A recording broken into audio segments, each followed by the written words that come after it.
It-tlieta deputat nazzjonalista Tonio Fenek li huwa ċermen tal-Kumitat tal-Kontijiet Pubbliċi talab li l-erba' jiltaqa' l-Kumitat. Dan biex formalment jitlob li jippubblika l-kuntratt li l-Gvern għamel ma' Henley & Partners. Kuntratt li l-Uffiċċju tal-Prim Ministru diġà qal li se jippubblikah.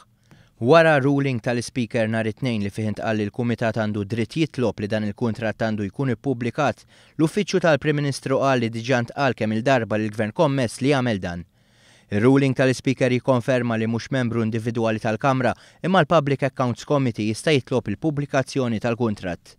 L-Uffiċċju tal-Prim Ministru qal li meta jasal il-waqt tad-diskussjoni u ssir it-talba mill-Kumitat, il-Gvern ikun qed jippubblika l-informazzjoni bir-riservi kollha kummerċjali. Il-Gvern innota kif l-Oppożizzjoni teqpa' tipprova tostakola l-proċess b'kull mod possibbli minkejja l-approvazzjoni tal-Kummissjoni Ewropea.